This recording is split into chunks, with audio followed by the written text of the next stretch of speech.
Salut à tous, j'espère que vous allez bien. Donc toute nouvelle vidéo, preview des Jeux Olympiques de Paris 2024.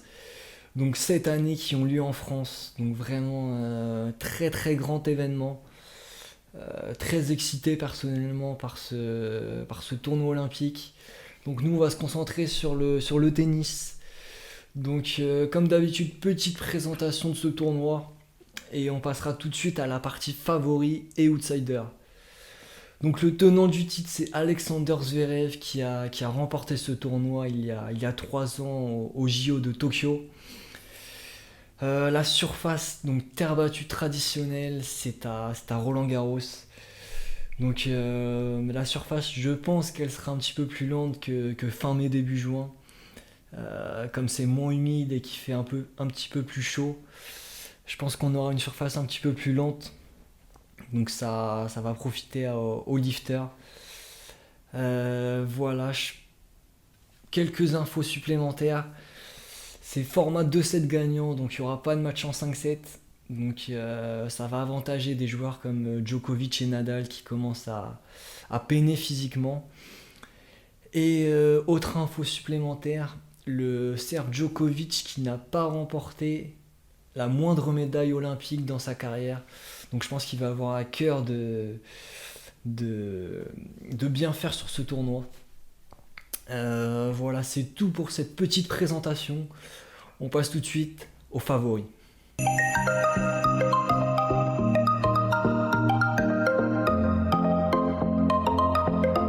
Premier favori pour moi dans ce tournoi, l'Espagnol Carlos Alcaraz. Donc évidemment, il arrive en pleine confiance. Il a gagné Roland Garros, il a gagné Wimbledon et donc il revient à Roland Garros pour ses JO. Donc voilà, pas grand chose à dire sur lui à part que ça va être très très dur de le battre et que c'est le favori incontestable de ces Jeux Olympiques. Le deuxième favori pour moi dans ce tournoi, l'Allemand Alexander Zverev. Donc après sa finale perdue à Roland Garros, l'Allemand a disputé Wimbledon. Bon, faut pas trop prendre en compte ce tournoi, il est pas très à l'aise sur gazon.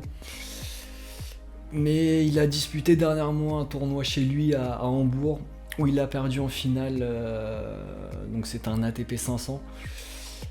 Et pour moi, il reste toujours dangereux sur terre battue, très très fort. Voilà, il a pas trop perdu de confiance. Et je pense qu'il va être dangereux sur ce tournoi, surtout dans un format de 2-7 gagnants. Donc vraiment un joueur à surveiller.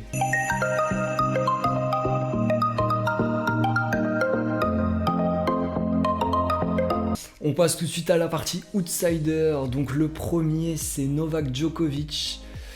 Donc comme je le disais en intro, qui n'a pas remporté la moindre médaille olympique dans sa carrière. Donc connaissant son attachement à son pays, la Serbie, je pense qu'il va avoir à cœur de bien faire sur ce tournoi. Donc voilà, je pense qu'il peut bien jouer. Après c'est toujours pareil, ça va être sa condition physique. On l'a vu en finale du tournoi de Wimbledon pêcher physiquement. Donc comme je l'ai dit, comme c'est un format en 2-7 gagnants, ça peut être un avantage pour lui. Et voilà, je pense que son objectif minimum c'est la médaille de bronze. C'est gagner une médaille. Mais voilà, je pense qu'il va faire un bon tournoi. Le deuxième outsider que j'ai sélectionné, le Norvégien Casper Ruud, donc qui fait demi-finale à Roland Garros. Et pareil, le format 2-7 gagnant, je pense que ça va être un avantage pour lui.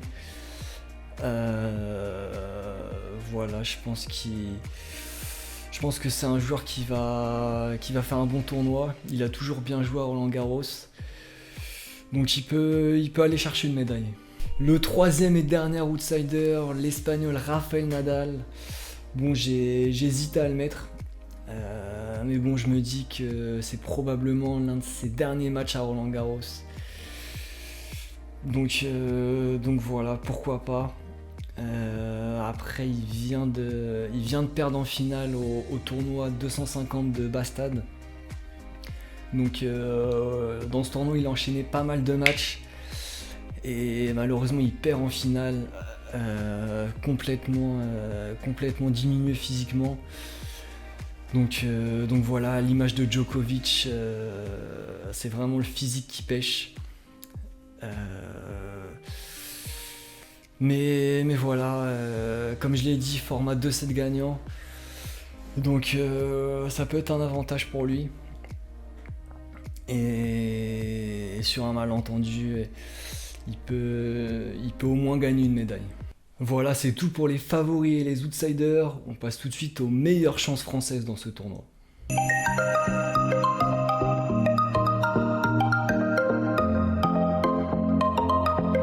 La première meilleure chance française, Arthur Fils, donc, qui vient de remporter l'ATP 500 de Hambourg. Donc vraiment avec un niveau de jeu très très intéressant. J'ai vu sa finale, il a vraiment bien joué, il a vraiment progressé. C'est un joueur qui joue particulièrement bien sur terre battue. Et en plus c'est en France, donc il y a vraiment quelque chose à faire pour le français. Faudra voir son tableau, son parcours.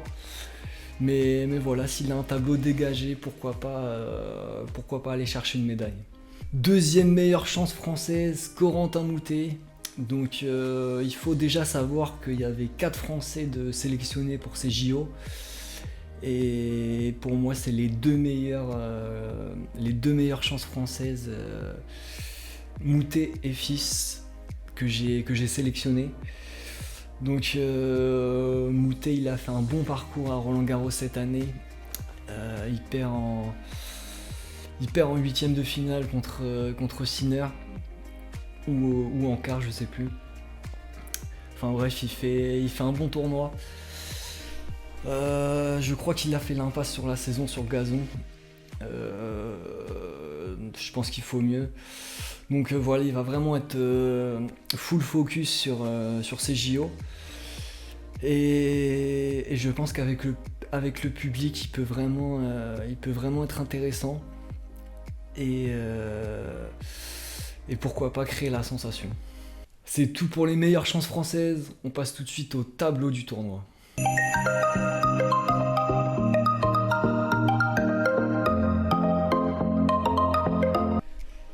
Allez, c'est parti, analyse de ce tournoi olympique. Donc on commence tout de suite avec Djokovic qui va jouer contre Ed Ben au premier tour.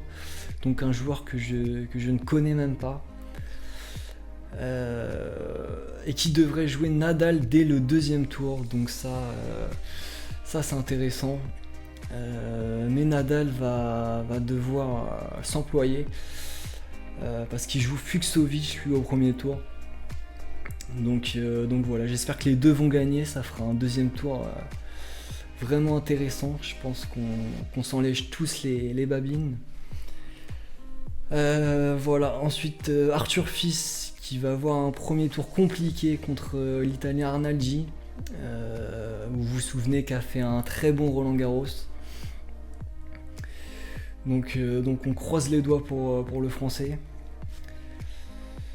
Ensuite Zverev qui va jouer l'Espagnol Munar au premier tour. Donc ça devrait aller. Ensuite voilà, Gaël Monfils, Musetti, premier tour compliqué. On sait qu'il avait perdu à Roland Garros cette année contre l'Italien en 3-7 sec. Casper Ruud qui va jouer contre Taro Daniel au premier tour, le japonais. Donc ça devrait passer facilement. Hugo Humbert qui va jouer contre Marozan. Donc ça va être compliqué, je pense, pour Hugo, hein, qui aime pas la terre battue, qui n'arrive pas à gagner un match sur terre.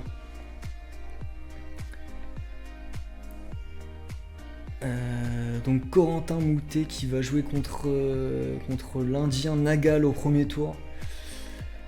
Et qui devrait jouer contre Deminor ou Struff au deuxième tour. Donc il peut passer le premier tour, deuxième tour ce sera un peu plus compliqué. Mais voilà, à voir. Et enfin l'Espagnol Alcaraz qui va jouer contre Habib-Adji. Donc ça devrait passer facilement avant un potentiel deuxième tour contre le Britannique Cameron Norrie. Et voilà, on arrive à la fin. Donc tableau forcément un petit peu moins long qu'en Grand Chelem. Allez, on arrive à la fin de cette vidéo. Donc j'espère sincèrement que les Français vont réaliser un bon tournoi olympique. Mais pas qu'au tennis, j'espère qu'on va avoir de nombreuses médailles. En tout cas, les demi-potentiels pour ce tournoi olympique de tennis, ça devrait être Djokovic, Zverev et Alcaraz, Ruud, si la logique est respectée. Le vainqueur du tournoi. Je vais être un petit peu joueur, je vais pronostiquer Alexander Zverev. Voilà, le format 2-7 gagnant, je pense que ça va être un avantage pour lui. Et je pense qu'il peut parvenir à conserver son titre. Donc voilà, on se retrouvera après le tournoi pour analyser tous les matchs. Et j'espère qu'on va gagner beaucoup de médailles encore une fois. Voilà, prenez soin de vous. Ciao ciao.